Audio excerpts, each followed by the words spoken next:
This series contains adult language and descriptions of graphic violence. Listener discretion is advised.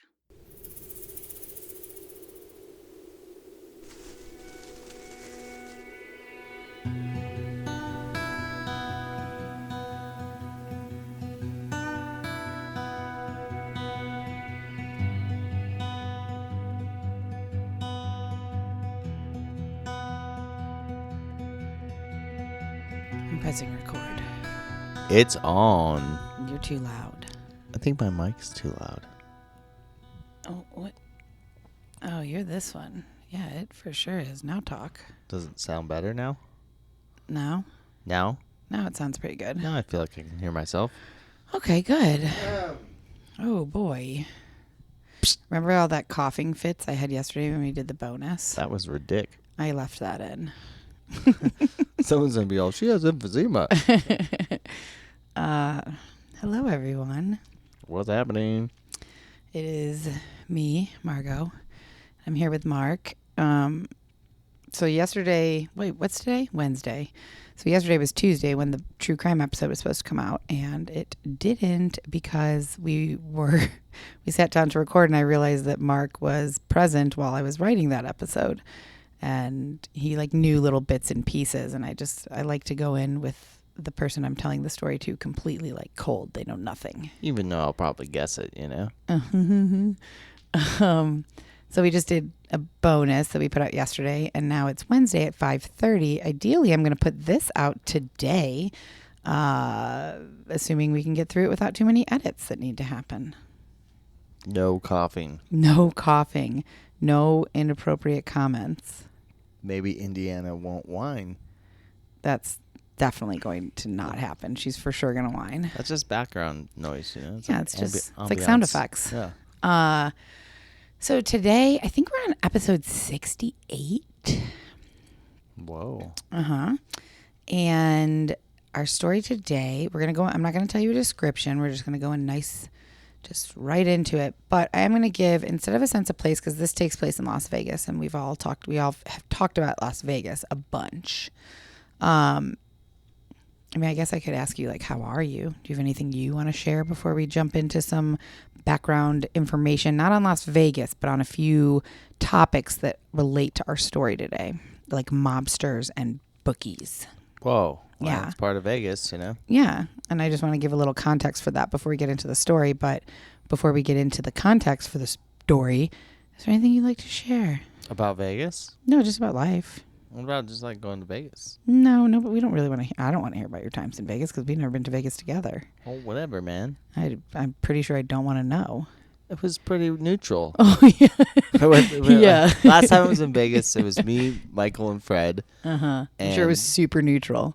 Yeah. It was, just drinking, hanging out. But, Fred had he's all got Zach Brown band Tickets? concert tickets. Because I think Cool. he was planning to go with someone else or something. Then we all went out there. Isn't that the guy who plays Chicken Fried?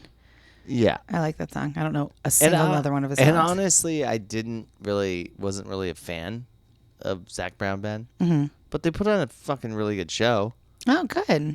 Yeah, we got pretty torched on alcohol, but it was Shocker. They're just they're really good performers, you know. They're a good band, you know. Not necessarily love all their music, but it's just a good show to watch, you know. That's good. So we did that. We ate some food. Mm-hmm. We had this like running joke that we're like, hey, we're looking for something. I think Mike was looking for his weed pen. And so we were, can I say that? Yeah, it's fine. Okay, well, Mike was looking for his sunglasses. Okay. And so like, it was like a... I said less edits, you know? Okay. So we're going to leave that in. Anyways, he was like looking for them like constantly because he's got these like expensive new sunglasses. So he was looking for them, right? When was this? Before I moved here? Yeah, it was like years and years ago. Oh. And so anyways, I was going to say, you guys are so old to Mike's go to like, Vegas. let me check around here. And so like we started this thing. Like I think I started, I was like, well, let's just get to the bottom of this. And so I grabbed like his suitcase and shook it out, like just dumped it on the ground. And he was like, what the fuck? And then so like every time someone was looking for something, someone would grab someone else's suitcase and just dump it out. You guys are such idiots. Come on. I'm like, Fred's all. I'm like, dude, where are my cigarettes? And he's like, well, let's dump out Mike's bag and see what's in there, you know? Yeah, that sounds pretty on brand for you guys. So You guys are kind of fools. It was just like, we're kind of childish sometimes. It's like the theme of the trip, dump someone's bag out, you know? Gotcha. I thought it was funny. It is funny. You guys are funny when you're together. It's amusing and heartwarming to see you all together because you've all known each other for like 20 plus years. Well, Fred's known Michael for his entire 45 life, years. Yeah. He held him as a baby. Right. Exactly. So Fred's, your closeness is all very Fred's sweet. A little bit older than John, so he's his 50s. He's like 52. Okay.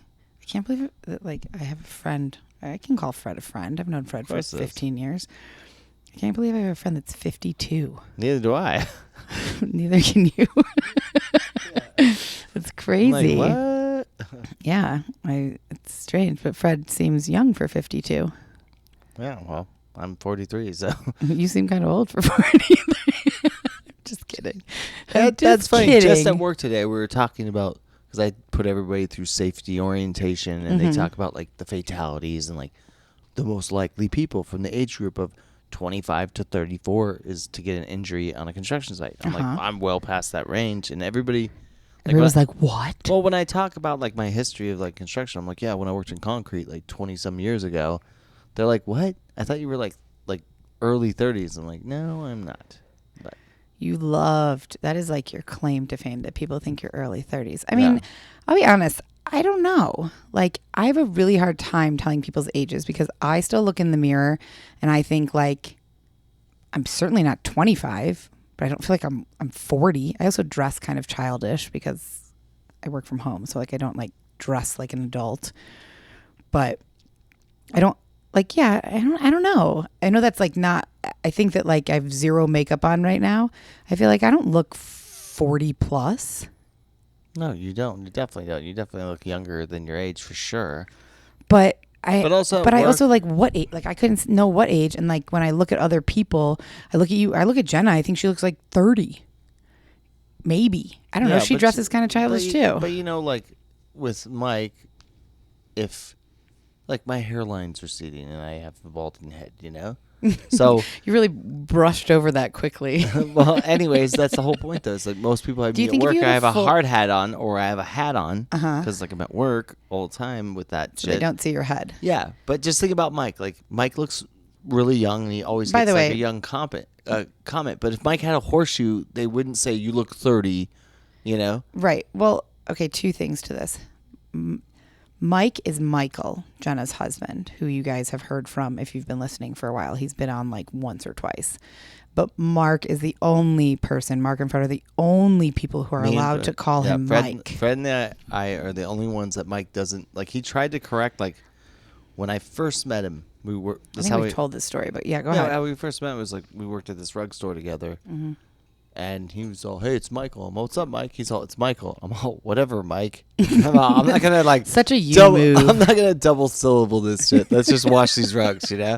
And so I was like, fucking whatever.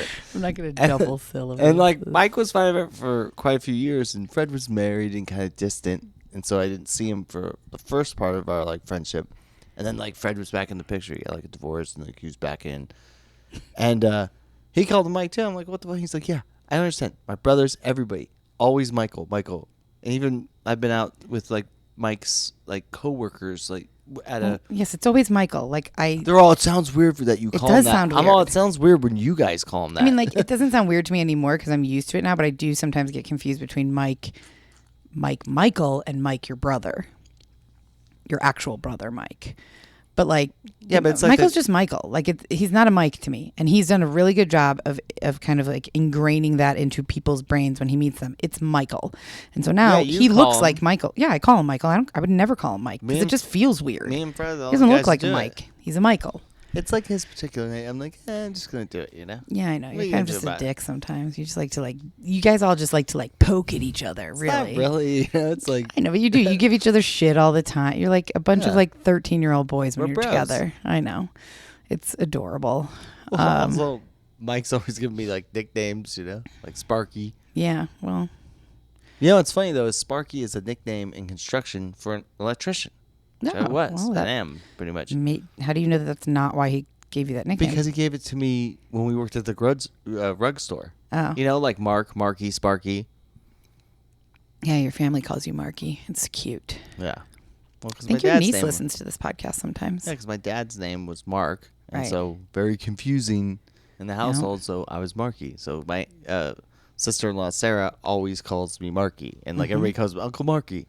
And when I was a kid, it bothered me. I was like, "This is bullshit." Now I'm just like, it's endearing. Mm-hmm. So there's my sharing. Okay. I don't. Do you have anything to share? Vegas stories? No, just that kind of bled off into a lot more. Yeah, it did. It could be anything, you know. What about your daily walks with your dog? Oh, There's Indiana. There's the whining. She looks like she's smiling at me upside down. She's so weird. We're at Mark's house right now, and he has carpet. I know, yuck. But the dogs love it. There's a remodel coming. Just kidding.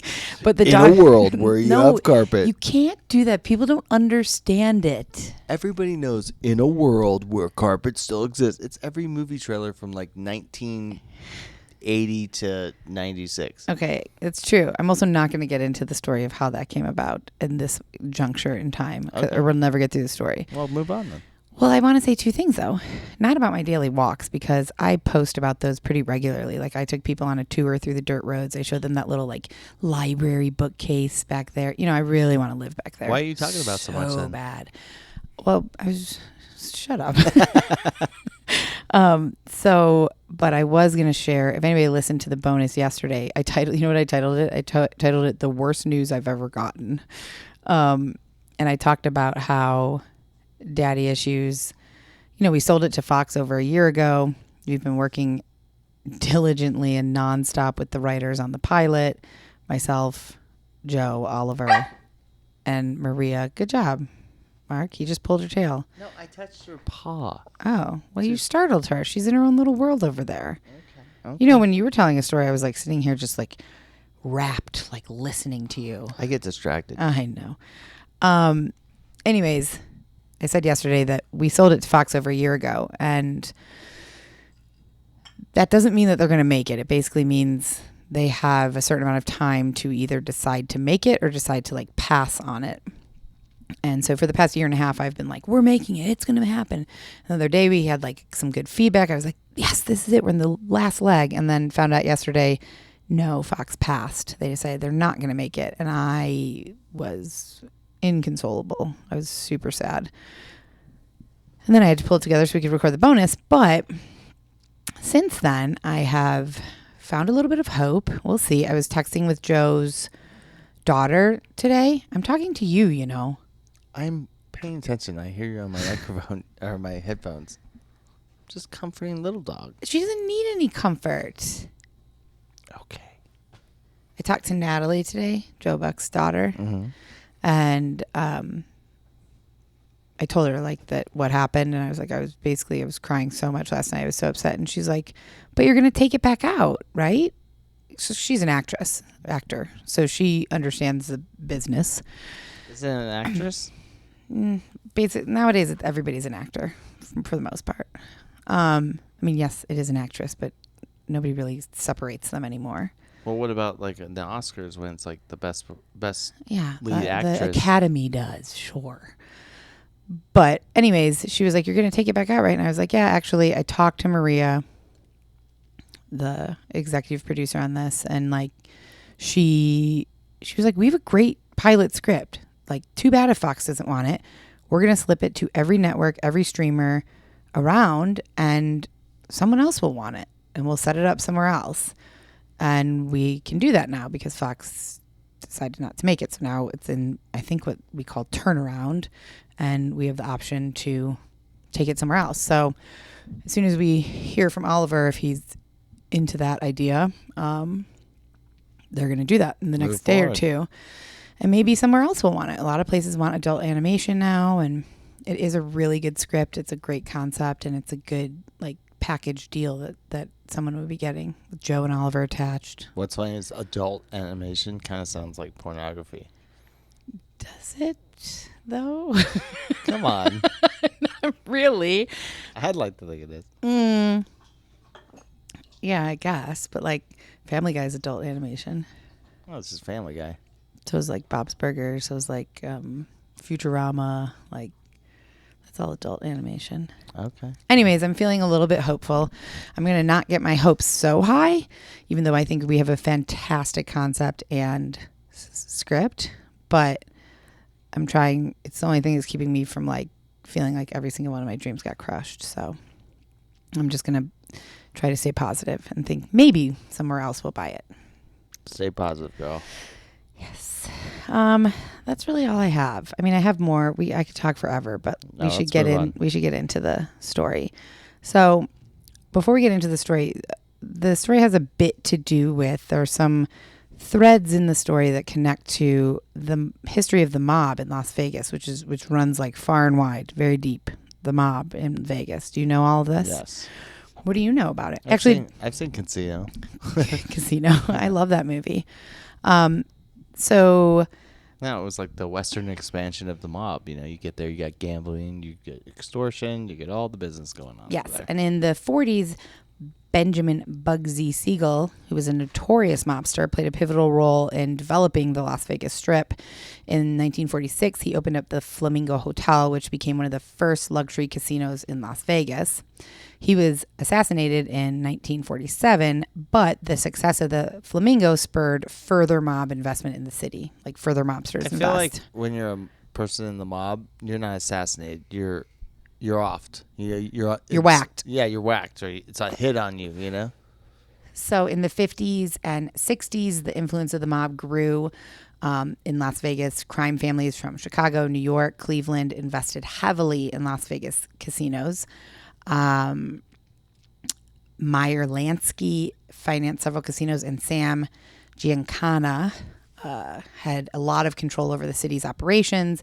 And so the mobsters would invest and start these casinos or start small restaurant, whatever they were starting, any businesses, any investments they were making, whatever those investments would make, they would skim money off the top before officially reporting the income. Yeah, but also too, you think about like Vegas is the best place, like especially back then. Now things are more monitored, but think about your casino. People are dumping cash out. Right. You could be like, you have a guy, you know, he sold some drugs, he sold some things, some illegal stuff. He comes in there and loses $50,000 on blackjack. Right. Goes to the casino. You're making money. Now you have legitimate money to start another casino or a restaurant that surprisingly sells a lot of steak dinners.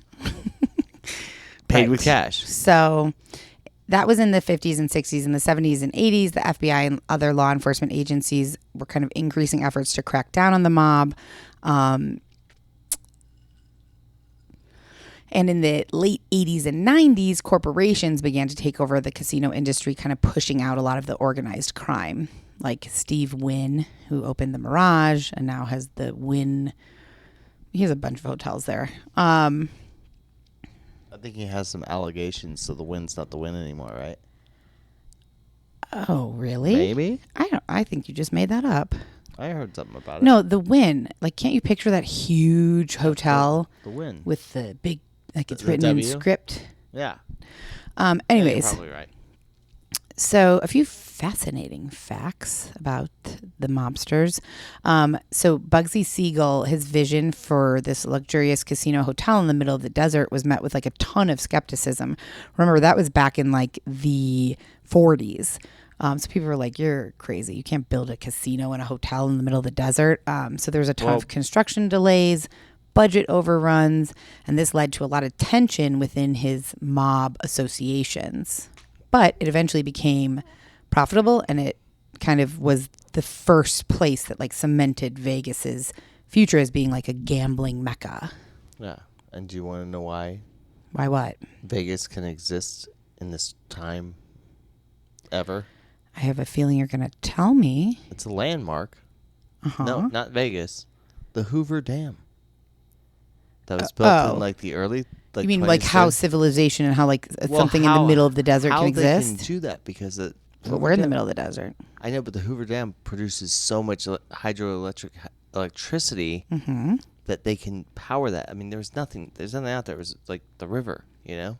Mm-hmm. So you have Lake Mead, which are all conveniently the mob could dump bodies in. Yeah, a lot of bodies have been found at the bottom of Lake Mead. Yeah, when we had the drought. Mm-hmm. But seriously, like Vegas couldn't. You'd have to have like a massive substation or a nuclear power plant to like provide that thing with electricity, because there it is. It's like the City of Lights.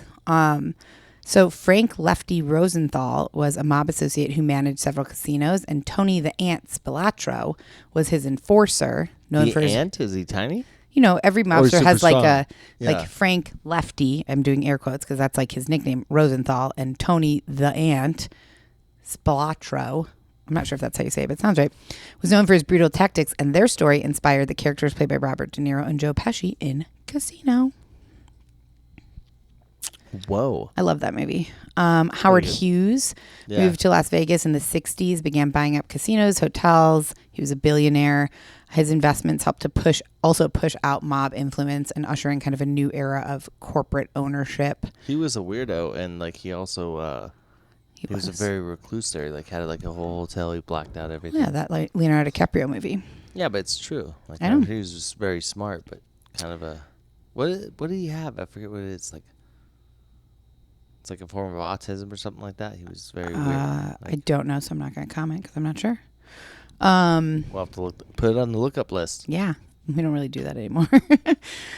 So for Vegas, there are lots of reasons. It attracts lots of people for different reasons, but the biggest draw of Vegas across the board is gambling. Everyone wants to try and make money quick. And it's kind of become Las Vegas lore, but it's not really lore. It's not really like fable. The fact that the mafia regularly dropped bodies in the desert. Like the desert, if you've never been to Vegas, like Vegas is Vegas. Everybody's seen pictures in movies and everything. So you can picture what Vegas is, the Strip. Obviously, Vegas extends far beyond the Strip, and there's communities and neighborhoods. But once you get outside of that, it looks like somebody picked up a city and just dropped it in the middle of the desert. I mean, it is expansive desert in every direction of Las Vegas. Yeah, there's not. I'll have to find a picture, like an aerial view, because it's pretty shocking. And there was always a saying that the mob would say. It's not really a saying, but I guess it is, that it's a big desert out there and you can't find a body once you dump it. There's a lot of holes in the desert, you know. A lot of holes in the desert. There's I heard a detective in one of these episodes that I've written recently say there's a vast availability of areas to hide your sins in the desert. Whoa. Yeah. So that's our little mob. There's a lot more there. I feel like we could do a whole history episode on the mob in Vegas, but this is not that. So remember we talked about doing something like that. Yeah, I think it'd be really interesting. In the future. In the future. I'm buying a DeLorean so we can go in the past, research it, and go to the future and talk about it. I'd make a great, like, mobster's wife, I think. Oh, yeah? Yeah. Because he's Italian? Yeah. I'm all, where's my pasta and bread, you know? I'm like, what's Yeah, up? that's what all Italians say. How'd you guess? Yeah. So another big part of Vegas, which I know very little, or knew very little about. I didn't do it. It's not necessary to know a ton about this, but I just want to kind of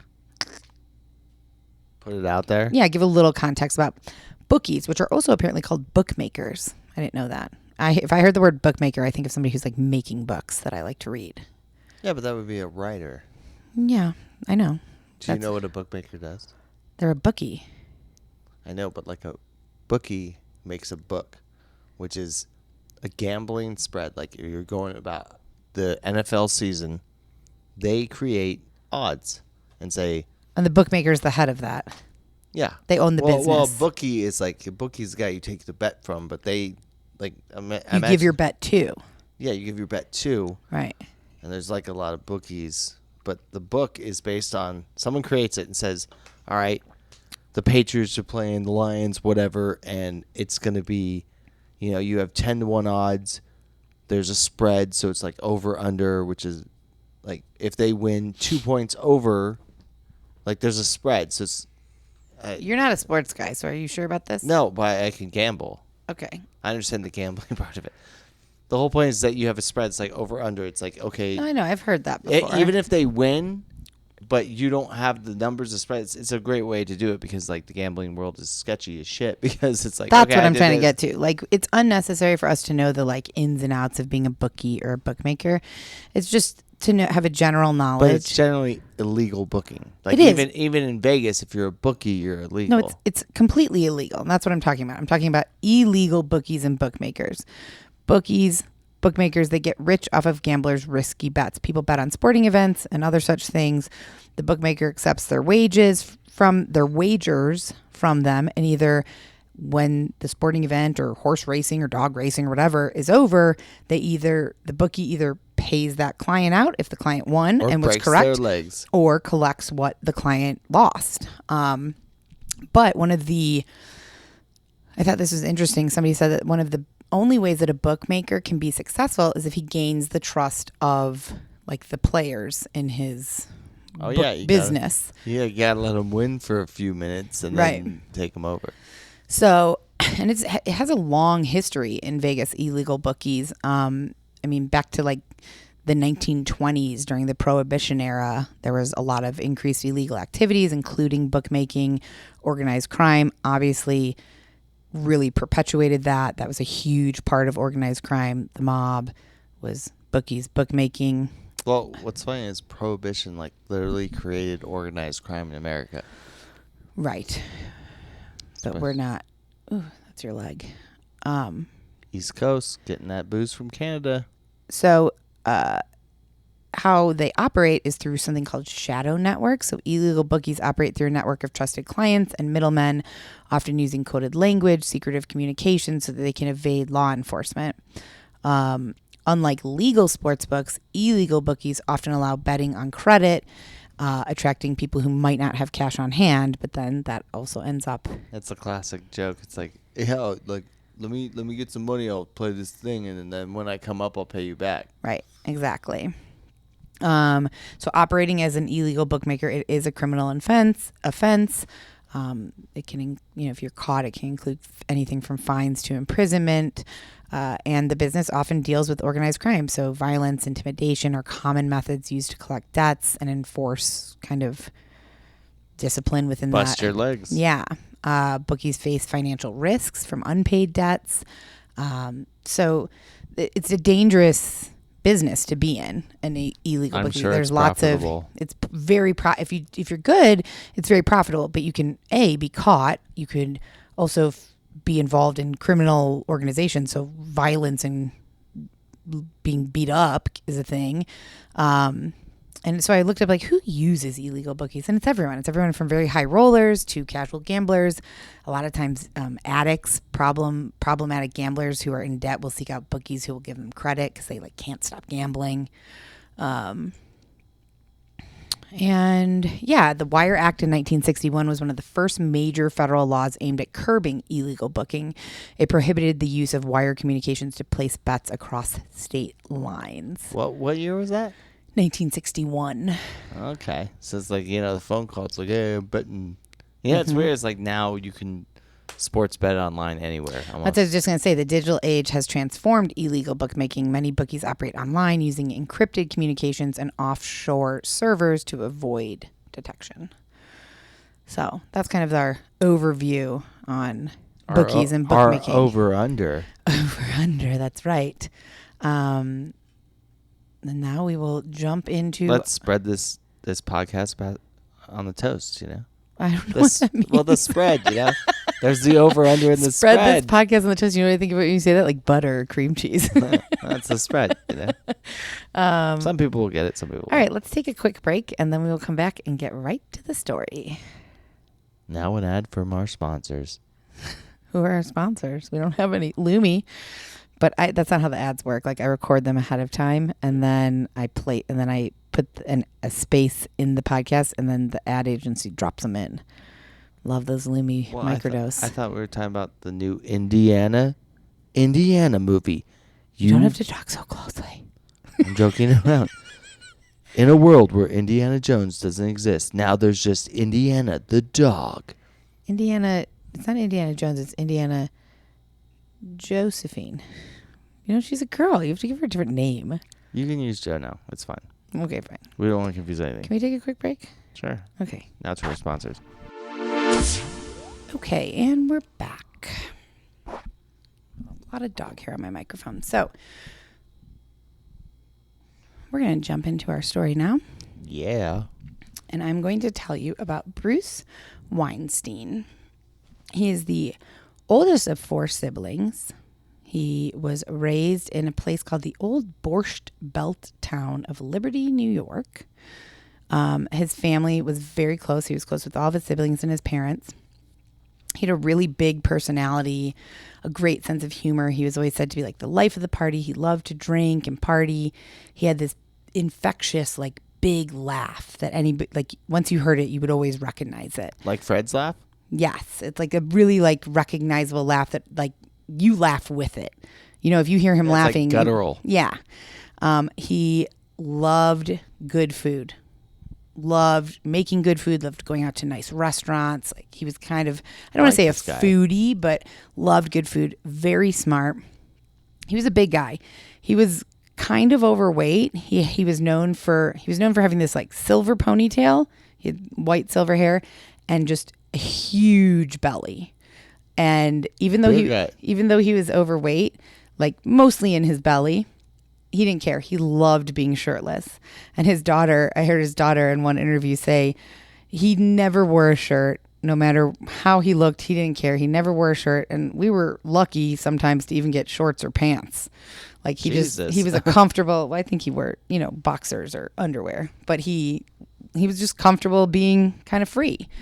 Him and his dad, the family business was a bookmaker business that him and his dad started together. And Bruce was really illegal. Yes. Bruce was really good at it. He made good money from being a bookie. He led a nice lifestyle, a nice car, nice house, and he liked what he did. He really loved his life. So I don't have the exact dates for this, but in the late 80s, early to late 80s, he married a woman named Elizabeth Tush, which is funny, but it's spelled Tuch. And in 1990, she became pregnant. I believe they were living in LA and then they moved to Vegas right around then. And Bruce was, quote, over the moon when he found out that she was pregnant. He was so excited to be a dad. And they had one daughter named Jacqueline. And at that point, the most important things to Bruce were his business and Jacqueline, his daughter. Unfortunately, Bruce and Elizabeth divorced when Jacqueline was 2 years old, around 1992. And Jacqueline started splitting her time. Elizabeth, I believe, moved back to LA. And so Jacqueline would visit dad in Vegas, go stay with mom in LA. And in 1995, Bruce met his girlfriend, Amy DeChant. Amy had moved to Las Vegas seeking a new beginning. She grew up in a place called Perth Amboy, New Jersey. She was twice divorced, and she moved to Vegas in 1992 to kind of get a fresh start. Interesting. She established in Vegas a thriving upholstery and rug cleaning business. A lot of the big resorts were some of her best clients that she would clean their rugs and carpets and things. She also became very fond of poker, which is what led her to meet Bruce. They met at a Texas Hold'em poker table at the Mirage Casino in the fall of 1995. The Mirage. Mm-hmm. They really enjoyed each other's company. They hit it off immediately. They became very close, very happy. Amy pretty quickly moved in with him. She sold her condo and moved into Bruce's kind of Spanish-style mini mansion. Bruce's mom, Sylvia White, said that she nearly fainted when Weinstein bought Amy a diamond necklace and a turquoise Chevy Camaro only weeks after they met. Like, he was smitten with her. Whoa. She was smitten with him too. And Bruce was diabetic. He was, as I said, pretty overweight. And Amy really wanted to try and help him get in shape and lose weight so that he would live longer and be around for his daughter. So she kind of weaned him from his unhealthy diet. He was about 300 pounds. And he kind of began to, well, I don't know if she got him off the booze, but she helped change his diet, tried to get him to be more active, and he started to shrink, like 290, then 275, then 260. And then in July of 1996, Bruce disappeared altogether. What? Let's start. I was like, okay, what happens next? It's like, oh, now he's gone, you know? Like he just disappeared. He lost enough weight, he just disappeared. No, that was a play on words. Come on. Come on, that's funny. So on July 6th, 1996, I have 2006 here down for some reason. Yes, July 6th, 1996, Bruce's younger brother, Steven, got a call from their mom. And she was like, Bruce didn't open up the office today, which apparently was just unthinkable. That never happened. Bruce opened up that office no matter what, come rain or shine or whatever. So Amy and Bruce were also supposed to be going to Lake Tahoe later that day. So Bruce's mom was confused. Like, why isn't Bruce? Maybe they went early to Lake Tahoe or something. Bruce's mom called Amy to see where Bruce was. And Amy said, I don't know. He left kind of in the middle of the night. He said he had to go do something. And he told me if I'm not back by the time you're ready to leave for Tahoe, I'll just meet you there. Just go without me. Interesting. Amy also said Bruce left his cell phone and his Amex, which was something that he never did. Like his cell phone, it's 1996. So he has one of those big... The brick phones. A brick phone. Well, it wasn't a brick phone at 1996. It was like a Qualcomm or something. It was pretty big, But yes, it was not an iPhone. I know. Whatever happened, it's all Samsung and iPhone. What about the Nokia? It probably was a Nokia. Remember like the 1346 or whatever it was? It was the tiniest little phone. I had a Nokia. My mom had like a car phone it was in 96 because I was in high school. Anyways, he never left his phone because the phone as a bookie was his lifeline. That's how you take bets. That's his business. Exactly. So when Steven, his younger brother, found this out, he knew something was seriously wrong. He immediately that day was so convinced something was wrong. He flew from his home in LA to Vegas because he was like, I'm going to get to the bottom of this. Like, let's not fuck around. Steven and Bruce's mom met Steven at the airport. She took Steven over to Amy and Bruce's house to talk to Amy. Amy told him the same thing. Bruce left in the middle of the night. I don't know. And Steven said, I think we should just file a missing person report right now. Like none of this sounds like Bruce. This is all very suspicious. And Amy said, okay. And she did. She contacted the police and filed a missing person report. Philip Ramos was the senior homicide detective at the time. And Amy told him that Bruce would occasionally leave town, but he always told other people where he was going. He was not a guy to just kind of disappear and then pop back up. Yeah, he takes his phone, his Amex card. Exactly. And the Amex is American Express, correct? Yes. Say it like that. It's like we're in the 90s right now, I feel like everybody says Amex. They Really? didn't for a long... Well, now they do, but in 1997, it's American Express. Maybe. So unfortunately, since it had been less than 24 hours since Bruce was last seen, detectives said, we'll take the missing person report, but there's not much we can do. Let's just give it a few days. I understand you're worried, but it hasn't even been 24 hours. And I'll say this again. We've said this many, many times, but for new listeners or people who forgot, there actually is no specific time limit on how long you have to wait before filing a missing person, on how long you have to wait before doing anything and actually going out and having the police look for them. It varies by circumstance, by city or jurisdiction, police office, stuff like that. I know a lot of people think you have to wait 72 hours. That's not the case. There's no standard across the board as they kind of make you believe in TV. So you can file a missing person report in less than 24 hours. I always go to work no matter what, unless I have to be in the hospital, So it'd be weird that, yes, if you Mike/Michael that we talked about earlier, I worked with him for so many, he never called in sick, never, ever once. No matter what, never called in sick. So if he called in, if he didn't show up, it'd be weird. It'd be super weird. You'd be like, what's going on? Exactly. So the family's like, all right, fine. We don't love it, but all right, we'll wait a few days. So 3 days go by. There's no sign of Bruce. So his family's kind of at a loss and they contact the police again at this point. Bruce's daughter, Jacqueline, is now 6 years old at this time, and she doesn't really know what's going on. She was actually in Vegas when he disappeared visiting him. So her uncle Steven and grandparents were like, okay, you're going to come have a sleepover at Grandma and Grandpa's house. And she just, they were like, your dad just had to go out of town. So she has no idea what's going on. She's in the dark. The rest of the family is just freaking out.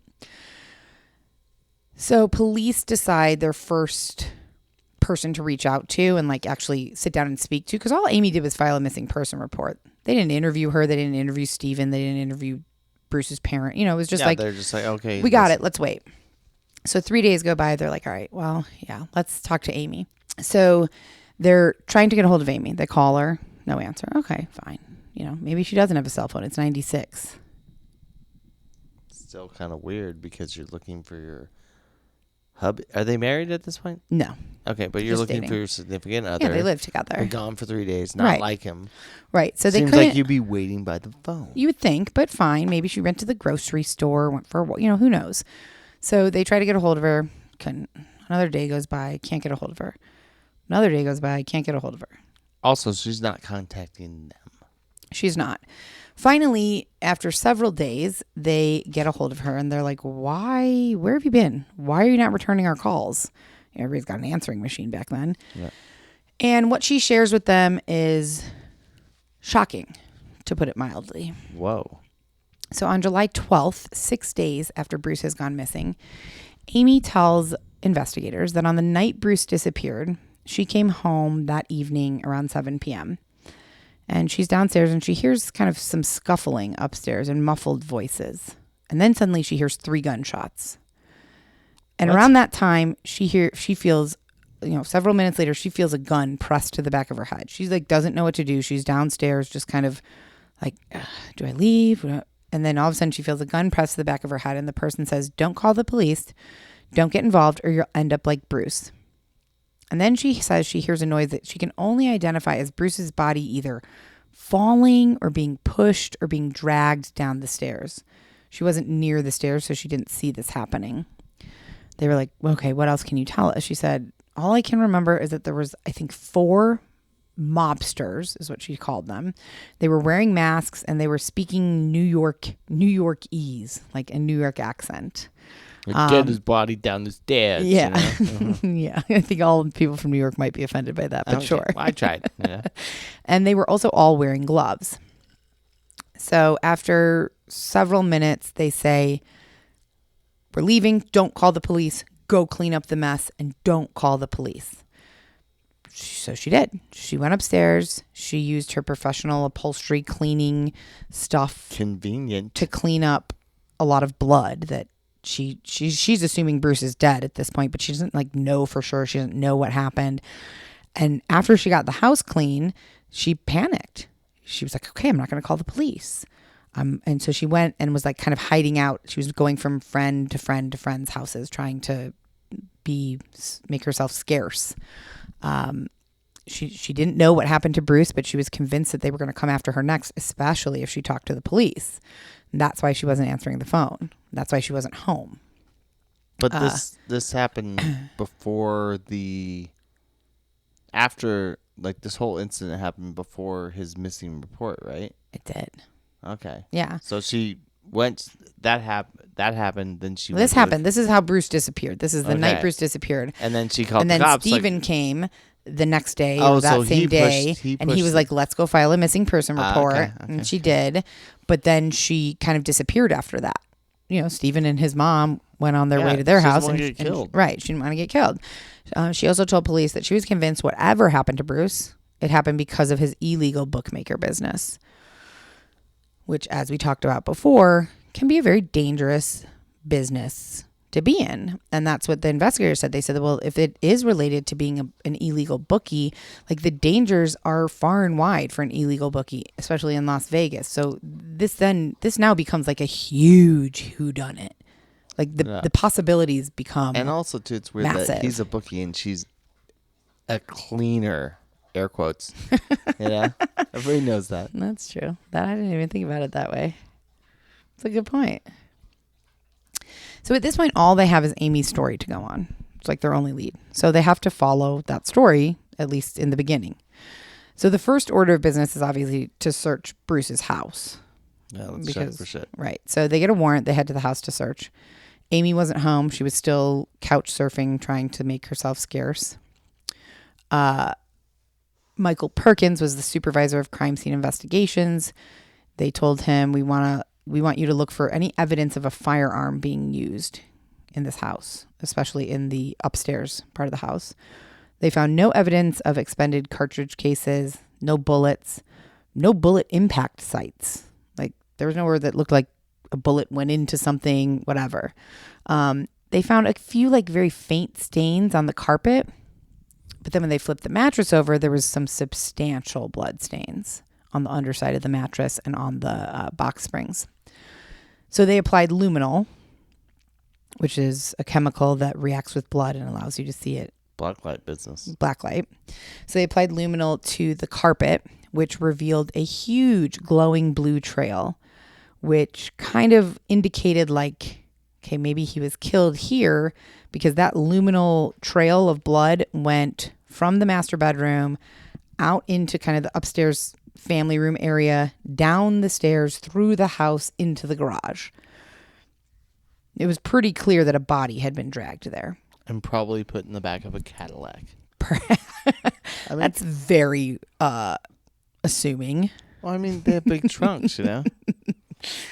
So, or a Mercury Capri. You know?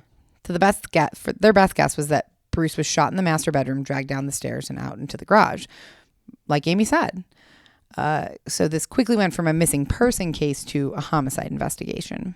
But what was immediately difficult was that there was no fingerprints in the house. There was Amy's fingerprints and Bruce's fingerprints, but there was no like strange fingerprints that they couldn't identify, in the house from somebody else. Well, she said they were wearing gloves. That's true. What's up? There was also no body. And not only does a body like confirm that there was a murder or homicide, but that's where in investigations, like a lot of that initial evidence comes from the body that helps you determine like where they were killed, and maybe there's a hair from, you know what I mean? There's so much evidence that a body contains. So they have no fingerprints. They don't have a body. They really had nothing to go on except for these bloodstains that had already been cleaned up.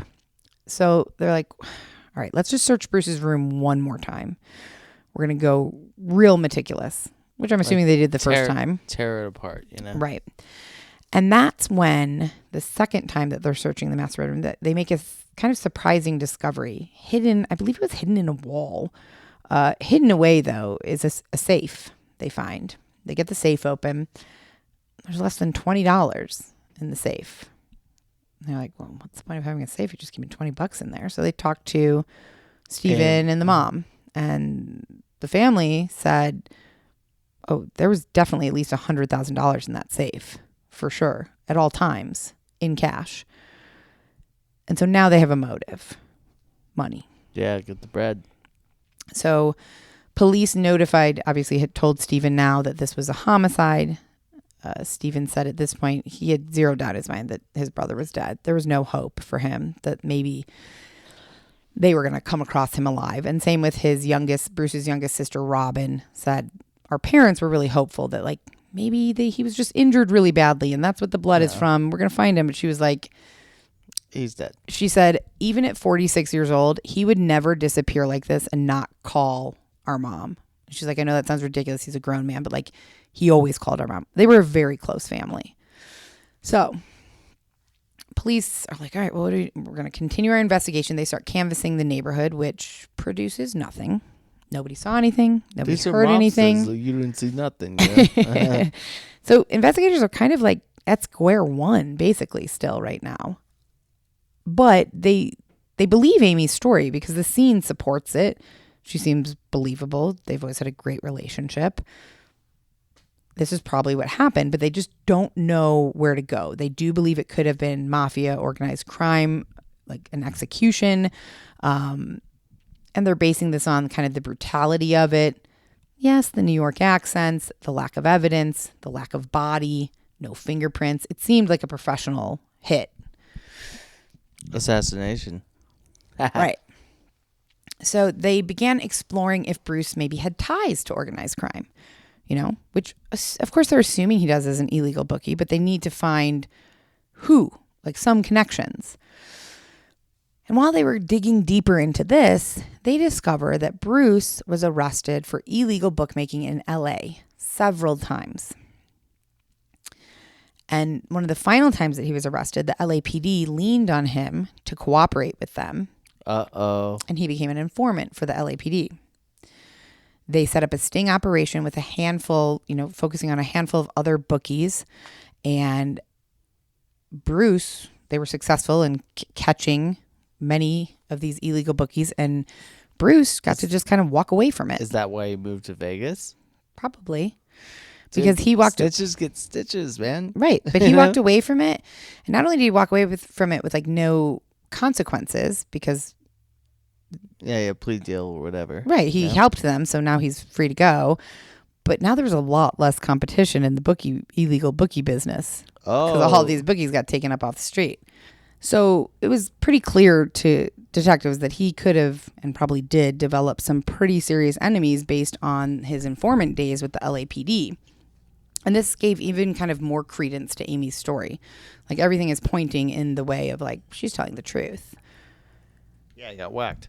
And it was no secret that, like, informants, there's a long history of informants all over the country. If it gets leaked that you're an informant, you're fucked. You end up dead. So they learn also that while informing for the LAPD, one person that was kind of involved in this sting, or if it was even maybe multiple stings, and suffered due to Bruce's information that he was providing the LAPD, was a prominent organized crime figure called John DiMatteo, who was from New Jersey. He made his fortune in racketeering and bookie business. And as a result of the info that Bruce gave the LAPD, they prosecuted over 20 people in DiMatteo's organization. So, like, a ton of his crew is now put away. Yeah. They're like, okay, we got to look deeper into the cases he informed on because this is probably what happened to him. However, as they went deeper, talked more to the LAPD and other people who were involved in these operations, they found out that it was actually pretty unlikely that this had anything to do with it because Bruce's identity was never leaked. They spoke to people who were still in prison and like had no idea that Bruce was an informant at all. Some of those people, I believe, tried to kind of turn on Bruce, but like Bruce was already an informant, so you couldn't really turn on him. Yeah, so they didn't know he was the guy. He was never compromised. His identity had never been found out. So this like threw a huge wrench in their theory because they thought it was retaliation from the mob, and now they are back at square one and have to start looking elsewhere. I would look at Amy. Would you? Because their deep love, he told her this story, and she was like, $100,000 in the safe. Well, police start to focus on other people in Bruce's life. And one person in particular stood out.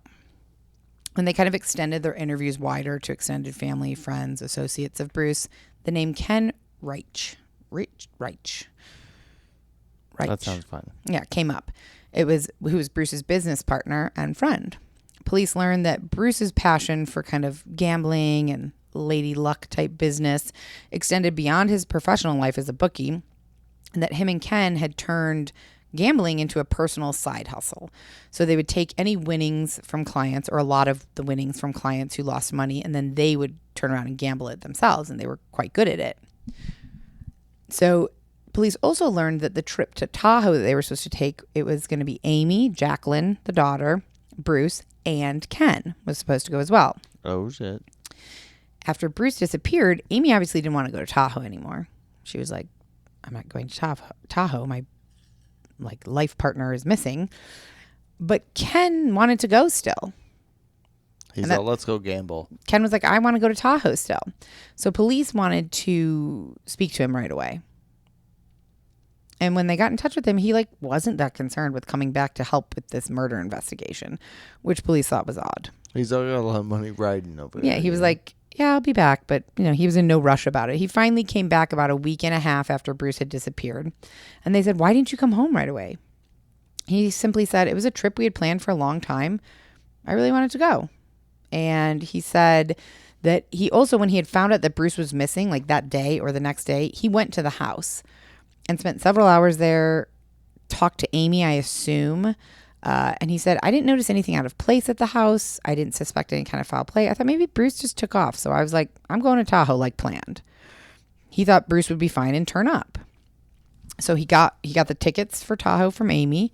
He also took one of Bruce's credit cards and then headed to Tahoe, which just all seemed weird to police. They couldn't really understand why, or it just seemed odd. He also told police that he had lived with Bruce. They had been roommates for a while at that house, but then when Amy moved in, Ken moved out. And recently, him and Bruce had actually agreed to kind of take a break from their secondary business. They were going to reel it in on the gambling and just continue doing bookie stuff. He also told police that Bruce owed Ken about $5,000.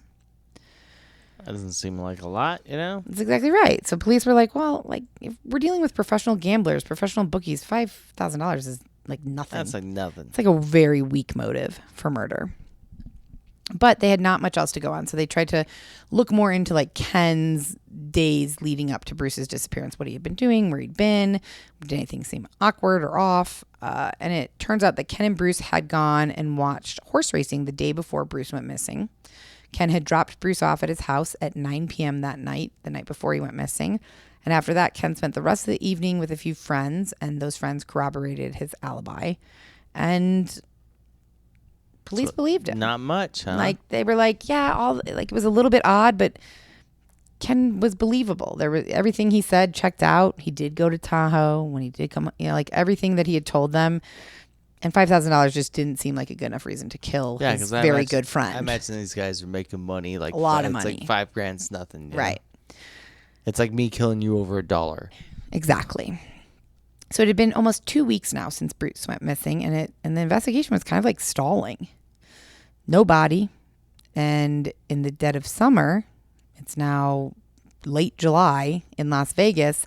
They're worried that if they don't find a body soon, when they do find it, there's not going to be any clues that they can gather from the body because the decomp is just like 115 degrees in Vegas, a body for 2 weeks. It's basically, I mean, it's gross, but it like melts. Yeah. And they're running. Unless it's buried. Unless it's buried deep. Yeah.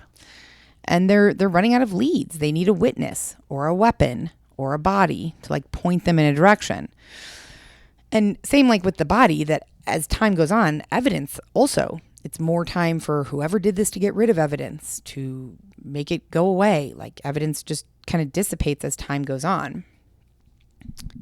Bruce's family is completely falling apart at this point. Like the not knowing is killing them. Stephen was still in Vegas, staying there, just looking for any clues or information. And he's, calling the police every day. And the police are like, well, we don't have anything to go on right now. Like nothing. So we're going to go back to the one person who we know was in the house when Bruce disappeared. Amy. But Amy was nowhere to be found. Again?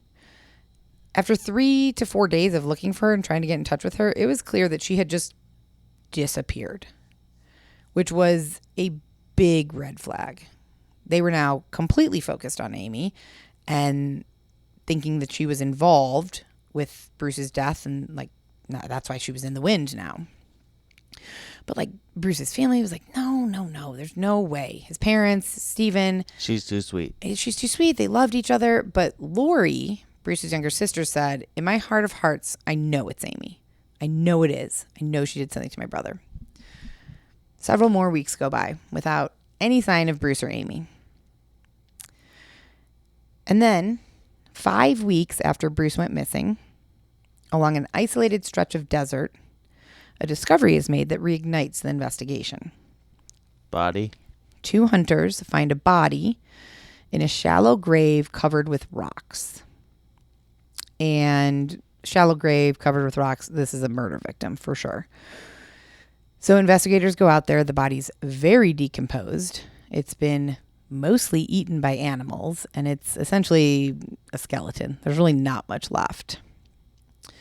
So investigators are now looking around kind of the area, the crime scene, trying to see if there's any evidence they can find there.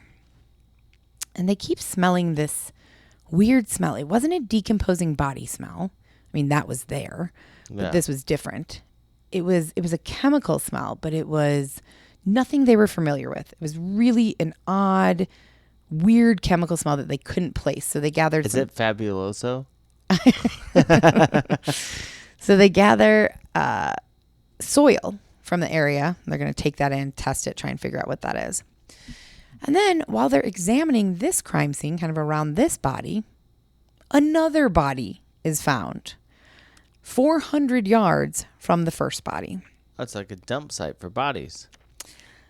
So officers are immediately like, oh, this might be like 2 for 1. Like maybe we were wrong and this is Amy. Oh, shit. So the first body was determined to be a male, but the second body wasn't as badly decomposed. It had long red hair, which was similar to Amy's hair. What? Mm-hmm. Okay. So now the cops are like, all right, the same people who killed Bruce found and killed Amy, dumped them both out here. Both bodies are taken to Clark County Medical Examiner's office and performed autopsies were performed. The male body, the first body they found, had a projectile in its chest, which was determined to be a .380 caliber bullet. And using dental records, they were able to confirm this was Bruce Weinstein. Cause of death was a gunshot wound. It was a homicide. So now the medical examiner turned to the second body. And police are just like waiting on bated breath. They're like, this is Amy. That doesn't mean that they're any further in the investigation. No, but they just want to know. Yeah. So the second body was Amy? a male body. What? Not Amy. Which meant that Amy was still missing. And this second body was a victim from another crime that was not associated with Bruce at all. This was just a very common place to dump bodies, apparently, this isolated stretch of desert. So I looked up after I found this. I was like, well, how many bodies are dumped in the desert surrounding Vegas? And Hundreds?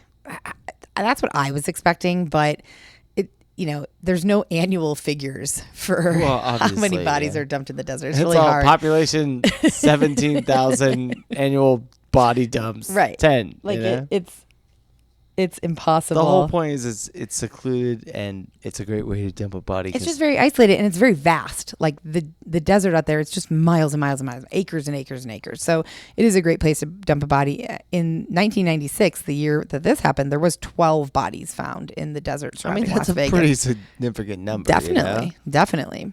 You know what I think? I'm just going to interject real quick. Sure. Is that if you do ever have to get rid of a body, never where fucking hikers or hunters go, because they always find the body. Because like hikers always are smelling the desert, and so are hunters. Well, also it's really hard to bury a body in a desert, deep, like in the middle of town. Hard to dig 12 feet deep in the desert surrounding Las Vegas. Backhoe, just run a tractor. Yeah, that doesn't call attention to you at all. Sure, I'm just doing some remodeling. Like no one's like a problem. In the middle of the desert. Well, not in the middle of the desert. Like I said, in town, like. Oh, like in your backyard? No, you could. You know how like Tucson has like these little areas that are underdeveloped, sure, right? The wash. I mean, it would take years. Yeah, exactly. But the whole point is, if you wore like a hard hat and a construction vest and you like set up cones, no one would ever question you, because there's always so much work. They'd be like, "Oh, it's fine." No, there you go, guys. Killers don't do that. Mark's advice for future murderers out there. Jesus. I'm just saying, I always analyze shit. Anyway, so we know there's a lot of bodies out there, no evidence. Right. So we found Bruce. The Weinstein family is notified. Obviously, they're devastated, can't believe it. And then they had to tell Jacqueline, his daughter, who's 6, that thought he was just traveling. And they said, your dad was killed by a bad person. And Bruce's mom said she'll never forget like the scream that Jacqueline let out. She loved her dad. Also at this point, the family is now kind of starting to believe, okay, maybe Amy is involved because she's gone. Bruce is definitely dead. Right. They still can't find her though. And then something happened over 2,000 miles away in Maryland that changed the course of this investigation. An officer performs a seemingly normal traffic stop and pulls a woman over for speeding. And as he's walking up, he sees her hike up her skirt. And the trooper thinks to himself, like, oh, she thinks she's going to kind of talk her way out of this ticket. Or sex her way out of it. Mm-hmm. And so he looks into the car and he sees a bag in the car. And it's kind of open and it has a ton of cash in it. The highway that she was pulled over on is also known as being a popular route for drug trafficking. So he's thinking this lady's either running drugs or she's buying drugs, something like that. So he asks her to get out of the car. So she didn't like zip it up? Apparently not. That seems weird. Like you would keep it like close? Oh, it is what it is. I mean, it all probably happened quickly, Yeah, I get it. So he asks her to get out. He searches the vehicle. And while he's searching the vehicle, he finds all these articles about someone named Bruce Weinstein's murder out in Las Vegas. And one of the articles had a handwritten note on the bottom, and it said, "I am on the run." Pfft, weird. He arrests her. Of course. And then calls LVP, Las Vegas Police Department. And he says, "Hey, I have a lady who I pulled over here. She's $100,000 in cash and a bunch of articles about the murder of some Bruce Weinstein. Do you guys know this case?" And the investigators were like, Yeah. "Oh, yeah. Yeah, we do." So when they get the car, they do a full inspection, check every crevice in the car. They find a Virginia birth certificate with the name Robin Phillips on it. They find indications in the car that this woman, who is Amy, by the way, if I didn't say that, Yeah, right? Obviously. That she kind of had come up with a new address. She had utility bills. She applied for a social security card, a library card, all under the name Robin Phillips. She basically was creating herself a new identity and was very clearly on the run. So once the officers in Maryland arrested her, the Vegas police applied for a warrant to arrest her for murder. And they were waiting kind of for the application process to go through. And while they were, unbeknownst to them, Amy's family posted bail, got her out of jail WTF. before they were able to serve her with the murder warrant. And she disappeared again. What? So the only silver lining at this point, they're like, what? They're like, and that seems weird to me. I think that's probably a pretty abbreviated version of how things went down. But Well, I mean, there's a legality shit. Like, Right. if they post bail and they don't have the shit, it's Right. like, it seems like it could go quicker. But right. anyways, we obviously know Amy is a murderer. Right. So that's the silver lining, is now that they know Amy was responsible or at least involved in Bruce's murder. Yeah, I mean, he seems like a big guy. How big was she? I mean, that's Small. moving a body. Right. So that's what they were stuck on. That's exactly right. Who helped? Was it Ken? She was pretty small. Bruce was pretty big. There's no way she could have gotten the body out of the house herself. So now the investigators are once again searching high and low for Amy, and they're also trying to figure out who her accomplice could have been. Yeah, because this is not a one-man job. Definitely not. He was like 300 pounds. No way. Yeah. 5 months go by without any sign of Amy. No new leads on who her accomplice could be.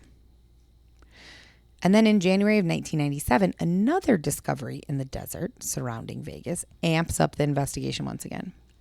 A man calls the police and says, "My son and I found a gun near Sunrise Mountain." 38 caliber. 380. 380, sorry. Mm-hmm. 380 caliber weapon. They look into the serial number. And the last registered owner was a Matthew Hunt. Okay, I've never heard this name. They track him down. They're like, "Is this your gun?" And he says, actually, I mean, it was, but the original owner of the gun is a man named Bobby Jones. And they can't necessarily find Bobby Jones. Indiana's very concerned about this Yeah, podcast. she really wants to know what happens. So they can't necessarily find Bobby Jones, but they do find out that Bobby Jones was an employee of Amy's cleaning business. What? It's all coming together. They want to run ballistics, but the gun is too deteriorated at this point. But the caliber, combined with the original owner being an employee of Amy's, it's just too much of a coincidence for them to ignore. They're like, "This is our guy. This is our accomplice." This is the bro. Right. So they get a search warrant for Bobby Jones's home and his van. And in the van, He has a van. He's a van. definitely a murderer. And in the van, they notice something really odd. They notice the same smell that they smelt around Bruce's body. The cleaning product. Yes. So Please tell me it's fabulous. I don't have the name of the cleaning product. Damn it. But it was a chemical being used in Amy's carpet cleaning business. So they kind of figured out that not only did they use this to clean up in the house and all that, and then probably clean up in the van, because that's probably how they transported him. This is all speculation at this point, but this is what they're assuming. Kind of makes sense. They also figured that they poured this chemical all over Bruce's body to try and either dissipate the smell of the decomposition or help it decompose faster. And it did neither of those things. So that was stupid. They did also find out that Bobby was big enough to probably handle Bruce. So the theory that they are working with now is that Bobby took the body out to the desert while Amy cleaned up the scene. They put in for a warrant to arrest Bobby Jones, and then when they go to arrest him, he's gone. Oh, no shit. Once again, the police are too late. And you kind of think, like, how could that possibly fucking be? But think about it. Today, you know where you are all the time. Like, you can track anyone at any time. Yeah, in 96, you can't find shit. Right. In the 90s, it was way easier to disappear. Well, I think about, like, Dillinger and shit like that. Like, you just had to have a faster car than the cops. I think you said that the last time we recorded. Yeah. It's like, the next time, it's like, you just go to a new town, you're all, I'm Bobby Stevens. Right. All, oh, nice to meet you, Bobby. Do you want a job at the general store? You're totally. all sure. You know? Yeah, exactly. No problem. So they were like, oh my God, how are we going to get these guys? We can't really track them. So they decide to try and kind of flush them out of hiding. They're going to run a story on TV on America's Most Wanted. Oh, shit. That gets everybody. Yep. Well, after it aired, the tips came flooding in. Homicide was ultimately able to determine from all of these tips that Bobby Jones was in New Mexico hiding out at his son's house. And on June 7th, 1997, almost a full year after Bruce went missing, they took Bobby Jones into custody. They brought him back to Vegas, but he refused to speak to police. He wouldn't say a word. So they knew that tight-lipped Bobby. Right, but they have to find Amy. That's the only way to tie this all together. So the search for Amy continues for 6 more months. They finally decided to re-air her story on America's Most Wanted on January 3rd, 1998. So now we're a year plus from when Bruce went missing. And they got a tip that they thought sounded realistic. They decided to check it out. They heard that Amy was working as a bartender at a nudist camp in Florida. What? And that tip was correct. She had been kind of hiding in plain sight at Sunnier Palms nudist campground near Fort Pierce, Florida. So they go to get her. They call first to confirm she's there. So obviously the info came from a nudist. A nudist. And so they call first, obviously. They're all, listen, I want to be completely open and out there. I've seen her. And hilarious. So they say, yes, she's here. So they go to get her. But she slipped away before they could get there. This bitch is good. Mm-hmm.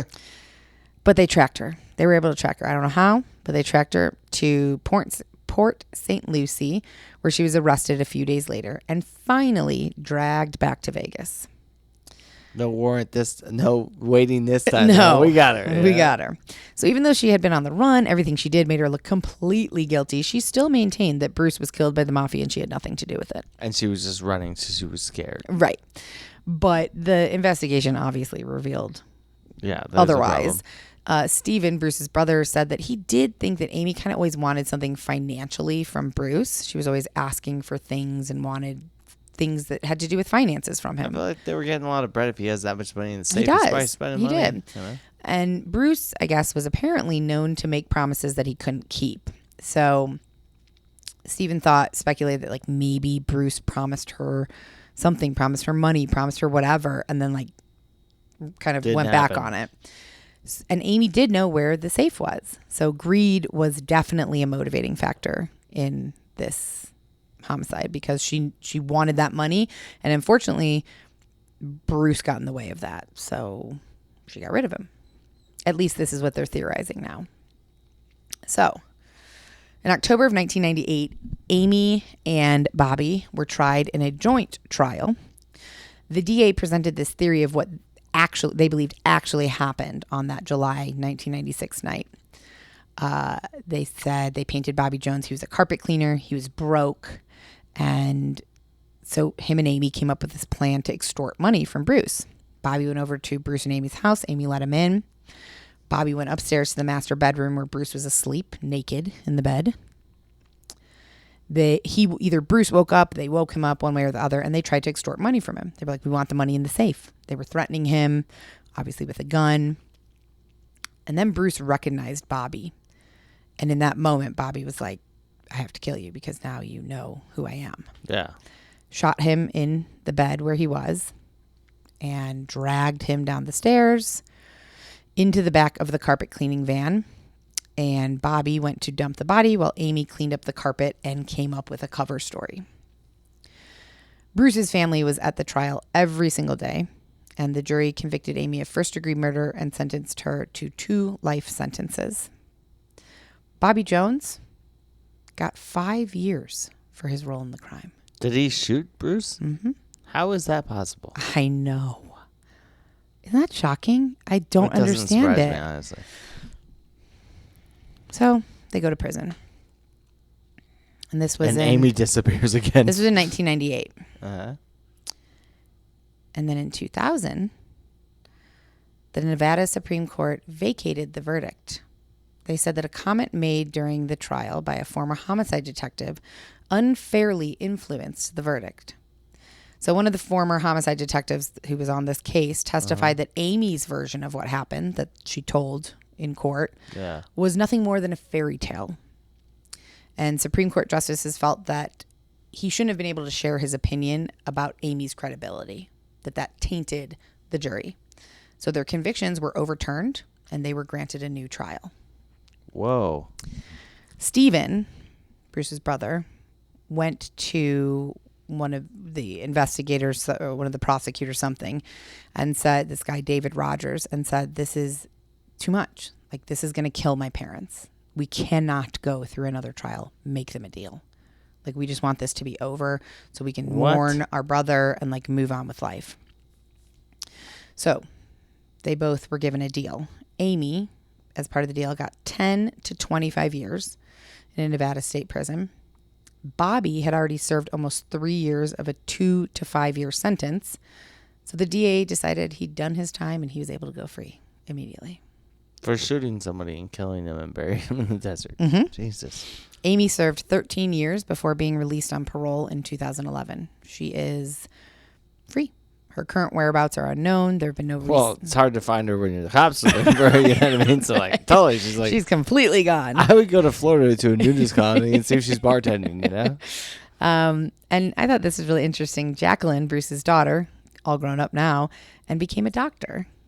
Interesting. She said that one of the ways, she keeps her dad's memory alive in many ways, but one of the ways is she collects Buddha figurines because she says my dad had like a very Buddha-esque body with the big belly, which I think, like, if I die, you should do that. I have a belly as well, so you could collect Buddhas and rub them for good luck to remind you of me. I would just collect animals and take care of all the animals. I'd just be my life. I'm all, to remember her. Because in case you're watching, I know that you'd have to see me. Like, I'd be like, you know. There's a squirrel who needs help. I'm like, it's not my normal thing, but I'm like, oh, here it is, you know? Yeah, that'd be so sweet. My house is full of dogs and shit. Dogs and cats and squirrels. Yeah. I love it. But yeah, I thought that was sweet that she collects Buddhas and it's sad. She really never got to know her dad, and she was very young when this happened, but whole story is shocking to me. It's unbelievable, the sentencing and shit. I'll tell you, that is the one thing that I've noticed through and through this episode 68. So we've told 68 about 65, whatever. Some of them were 2 parts. About murder stories, like Canadian. I like how you had to clarify that. Come on, I like saying it. That there is no rhyme or reason to the sentences that people get. Like, we have done talked about the most horrific murders where somebody got 45 years. How did they not get life or 2 or 3 times of the life sentence? And then things like this, like Bruce, I understand that Amy probably cultivated this entire plan and was the driving force behind it, but he pulled that trigger. Yeah, he shot him like you killed somebody. Right. And buried him in the desert. Come on. Yeah, he's walking free after less than 3 years in prison. That's pretty ridiculous. I was going to say something callous. I'm not going to say it, actually. Something callous. Yeah, I was going to say, like, the moral of this story is, like, if you want to murder somebody, get an accomplice and like, make them plan the whole thing. Make it seem like they planned everything. Rat him out, you know? So, anyways, I think it's really sad. It seems in reading and watching everything, like, I really liked Bruce. I feel like he seemed like a cool bro. Seemed like such a cool dude, like such a really good dad, really close with his family. I don't know. There was something about him and all the kind of footage and interviews that I saw where I was like, I like this guy. So, as always, I hope we did this story justice, and our thoughts and, prayers go out to Bruce's family, and wherever Amy and Bobby are. I don't know. I was going to say something mean, but I don't feel right doing that either. So I'd say fuck off. I'll just say thank you guys for listening. It's a good one. Yeah. It's a good story. Yeah, it was. Yeah. Thanks for listening, guys. Leave us a review, send us a message, and we'll be back next week with, I don't know if it'll be you. I don't know if it'll be Mark and me or Jenna and me next week, because me and Mark are going to Phoenix this weekend. So it might be us. It might be you and me again, babe. You and I. All right, guys. Bye. Bye. Death by Southwest is hosted by Jenna Schneider and Margot Carmichael. Executive produced by Margot Carmichael. Produced by Jenna Schneider. Audio editing and sound design by Margot Carmichael. Music by Soundstripe. And a special thanks to Edward R. Murrow for letting us borrow his famous sign-off phrase, "Good night and good luck."